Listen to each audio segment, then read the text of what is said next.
Hi అండి, అందరికీ నాకు వండటం వచ్చండి ఛానల్ కి స్వాగతం. ఈ వీడియోలో మష్రూమ్ కర్రీ బయట రెస్టారెంట్స్ లో దొరికే విధంగా టేస్టీగా రావాలంటే ఇంట్లో ఎలా ప్రిపేర్ చేసుకోవాలో చూపిపోతున్నానండి. చాలా బాగుంటుంది ఈ కర్రీ. అయితే మీరు రోటీ, చపాతీ, నాన్, పుల్కా ఇంకా నాకు నచ్చిన విధంగా ఇలా పూరీతో అయినా ఈ మష్రూమ్ కర్రీని మీరు కాంబినేషన్ గా తిని చూడండి, చాలా బాగుంటుంది. టేస్ట్ మళ్ళీ మళ్ళీ తినాలనిపించే విధంగా ఉంటుందండి. దీన్ని ప్రిపేర్ చేసుకోవడానికి ఫస్ట్ అయితే నేను ఇక్కడ 200 గ్రాముల వరకు మష్రూమ్ ని తీసుకున్నాను. నేను బటన్ మష్రూమ్ ని తీసుకున్నానండి. దీనిపైన కాస్త చెత్త చెత్తగా ఉంటుంది కదా, దాన్ని మనం నీట్ గా వాటర్ లో కడిగేసుకున్న తర్వాత ఇలా 4 ముక్కలుగా కట్ చేసుకోండి. పెద్దవైతే 4 ముక్కలు, చిన్నవైతే 2 ముక్కలుగా కట్ చేసి తీసుకోండి. తరువాత స్టవ్ పైన ప్యాన్ పెట్టుకుని అందులోకి వాటర్ పోసి ప్యాన్ అడుగున లైట్ గా బబుల్స్ రావడం స్టార్ట్ అవుతుంది కదండి, ఆ స్టేజ్ లో మష్రూమ్ ని వేసేసి జస్ట్ ఒక 1 మినిట్ వరకు హై ఫ్లేమ్ లో ఇలా మరగడం స్టార్ట్ అయిన వెంటనే మష్రూమ్ ని మనం తీసేసుకోవాలి. ఇలా ఉడికించుకున్న వాటిని ఒక ప్లేట్ లోకి తీసుకుని పక్కన పెట్టేసుకుందాం. తరువాత మిక్సీ జార్లోకి 2 పెద్ద సైజ్ టమాటాలని మధ్యలో ఉంచి 2 భాగాలుగా కట్ చేసి వేసేసుకోండి. అలాగే ఒక గుప్పెడు కొత్తిమీర రెమ్మల్ని కూడా తుంచి వేసుకోవాలండి. వీటితో పాటే ఒక 5 నిమిషాలు ముందు నానపెట్టుకున్న ఒక 6-7 జీడిపప్పుల్ని వాటర్ లేకుండా యాడ్ చేసుకోండి. ఎందుకంటే టమాటాలు ఉన్నాయి కాబట్టి వాటర్ యాడ్ చేయాల్సిన అవసరం లేదు. మెదగలేదు అనిపిస్తే మాత్రం కాస్త వాటర్ ని యాడ్ చేసి ఈ విధంగా స్మూత్ గా గ్రైండ్ చేసి పక్కన పెట్టేసుకుందాం. ఇప్పుడు ప్యాన్ లోకి ఒక 2-3 టేబుల్ స్పూన్ల బటర్, 1 టేబుల్ స్పూన్ వరకు ఆవు నెయ్యి, అలాగే 3-4 టేబుల్ స్పూన్ల ఆయిల్ ని యాడ్ చేసుకోవాలి. ఇవి కాస్త వేడైన తర్వాత ఇందులోకి ఒక బిర్యానీ ఆకు, నేను చూపిస్తున్న సైజ్ లో ఒక దాల్చిన చెక్క ముక్క, ఇది బడి ఇలాచీ అండి, బ్లాక్ కార్డమమ్, ఇది కాస్త డెన్స్ అండ్ స్మోకీ ఫ్లేవర్ తో ఉంటుంది. అలాగే 2 నార్మల్ ఇలాచీ, 3 లవంగాలు, అలాగే 5-6 మిరియాలని కూడా యాడ్ చేసుకోవాలండి. వీటన్నిటిని ఆయిల్లో వాటి నుంచి మంచి స్మెల్ రావడం స్టార్ట్ అవుతుంది కదా, అంతవరకు ఫ్రై చేసుకోవాలి. ఇలా ఫ్రై చేసుకున్న తర్వాత 2గా కట్ చేసిన ఒక పచ్చిమిర్చి, 1.5 టేబుల్ స్పూన్ వరకు అల్లం వెల్లుల్లి పేస్ట్ ని యాడ్ చేసుకోవాలి. ఇలా యాడ్ చేసిన తర్వాత వీటిని జస్ట్ ఒక 1 మినిట్ వరకు ఫ్రై చేసుకుంటే సరిపోతుందండి. తరువాత బాగా చిన్న చిన్న ముక్కలుగా చాప్ చేసుకున్న 1.5 పెద్ద సైజ్ ఉల్లిపాయని యాడ్ చేసేసుకోండి. తరువాత ఒక హాఫ్ ఉల్లిపాయను మాత్రం ఈ విధంగా క్యూబ్స్ లాగా కట్ చేసి యాడ్ చేసుకోవాలి. ఇలా మనం ఉల్లిపాయలు యాడ్ చేసిన తరువాత ఉల్లిపాయల్లోని పచ్చివాసన పోయి రంగు మారేంత వరకు వీటిని ఫ్రై చేసుకోవాలండి. ఇలా ఫ్రై చేసుకుంటున్నప్పుడే ఇందులో మనం రుచికి సరిపడా ఉప్పుని కూడా యాడ్ చేసి ఫ్రై చేసుకోవాలి.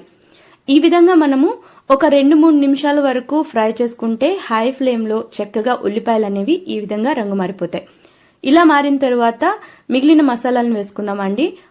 ఒక హాఫ్ టీ స్పూన్ వరకు పసుపు, 2 టేబుల్ స్పూన్ల కారం పొడి, 1 టేబుల్ స్పూన్ వరకు ధనియాల పొడిని యాడ్ చేసుకోవాలి. అలాగే ఒక పావు టీ స్పూన్ గరం మసాలాని యాడ్ చేసేసుకుని వీటన్నిటిని ఉల్లిపాయలతో పాటు కలిసే విధంగా మిక్స్ చేసుకుంటూ ఒక 4 నిమిషాల వరకు ఫ్రై చేసుకోవాలి. ఇలా ఫ్రై చేసుకున్న తర్వాత అన్ని కూడా చక్కగా మిక్స్ అయిపోయి కాస్త పచ్చివాసన లేకుండా ఉంటాయండి. ఈ స్టేజ్ లో మనము ముందుగా గ్రైండ్ చేసుకున్న టొమాటో, కొత్తిమీర మరియు జీడిపప్పుల పేస్ట్ ఉంది కదా, దాన్ని యాడ్ చేసుకుని మిక్సీ జార్ని కడగ్గా మిగిలిన వాటర్ ని కూడా యాడ్ చేసి అన్నిటినీ కలిసే విధంగా మిక్స్ చేసుకోవాలి. ఈ విధంగా మిక్స్ చేసిన తరువాత ఇందులోకి కాస్త వాటర్ ని మళ్ళీ యాడ్ చేసుకోవాలండి. నేను ఇక్కడ ఒక హాఫ్ గ్లాస్ వరకు వాటర్ ని యాడ్ చేసి కర్రీ మొత్తం కలిసే విధంగా మిక్స్ చేసుకుంటున్నాను. ఇలా కలిపేసి ఇందులోకి తరిగిన కొత్తిమీర రెమ్మలు, అలాగే 1 టేబుల్ స్పూన్ కసూరి మేతిని కాస్త నలిపి ఈ విధంగా పొడిలాగా యాడ్ చేసుకోండి. దీనివల్ల ఫ్లేవర్ మంచిగా రిలీజ్ అవుతుంది. అలాగే ఒక హాఫ్ టేబుల్ స్పూన్ వరకు జీలకర్ర పొడి, 4 నుంచి 5 టేబుల్ స్పూన్ల వరకు పెరుగుని యాడ్ చేసుకోవాలి. ఇప్పుడు మనం యాడ్ చేసినవన్నీ కూడా కలిసే విధంగా మనం మిక్స్ చేసుకోవాలండి. ఇలా కలుపుకున్న తరువాత హై ఫ్లేమ్ లో పెట్టుకుని కాస్త ఈ విధంగా మరగడం స్టార్ట్ అవ్వనివ్వాలి. తరువాత మూత పెట్టి ఒక 10 నిమిషాల వరకు ఈ కర్రీని మధ్య మధ్యలో ఓపెన్ చేసుకుంటూ కలిపి ఈ విధంగా ఆయిల్ మొత్తం బయటపడేంత వరకు ఉడికించుకోవాలండి. ఇలా ఉడికించుకున్న తరువాత మనం ముందుగా వాటర్ లో బాయిల్ చేసి పెట్టుకున్న మష్రూమ్ పీసెస్ ని కూడా యాడ్ చేసుకోవాలండి. మష్రూమ్ ని యాడ్ చేసేటప్పుడు అందులో ఏమాత్రం వాటర్ లేకుండా స్ట్రెయిన్ చేసేసి యాడ్ చేసుకోండి. తరువాత కర్రీతో పాటు మష్రూమ్ ముక్కలు అనేవి కలిసే విధంగా మిక్స్ చేసుకోవాలి.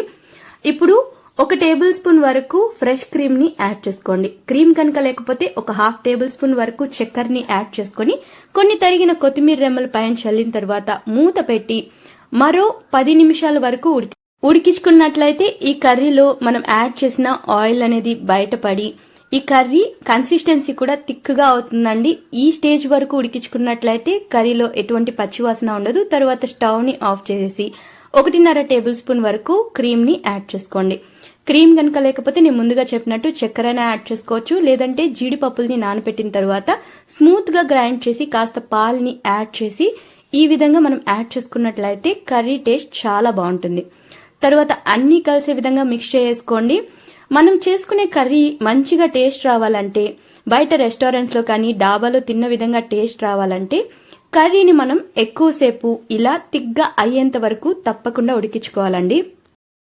అంతే అండి, ఎంతో టేస్టీగా రెస్టారెంట్స్ లో దొరికే విధంగా మష్రూమ్ కర్రీని మనం ఇంట్లోనే ఈ విధంగా ఈజీగా ప్రిపేర్ చేసుకోవచ్చు. ఈ కర్రీ చపాతీ, పూరి, నాన్, పరోటా ఎందులోకైనా బాగుంటుందండి. నాకైతే దీన్ని పూరితో పాటు తినడం చాలా ఇష్టం. మీరు కూడా ఈ సింపుల్ రెసిపీని తప్పకుండా ట్రై చేయండి. ట్రై చేసి ఎలా ఉందో మర్చిపోకుండా కమెంట్స్ ద్వారా నాకు తెలియచేయండి. ఈ వీడియో కనుక మీకు నచ్చినట్లయితే లైక్, షేర్ ఇంకా కామెంట్ చేసేయండి. ఇంకా సబ్స్క్రైబ్ చేసుకోలేదా? అయితే సబ్స్క్రైబ్ కూడా చేసేసుకోండి.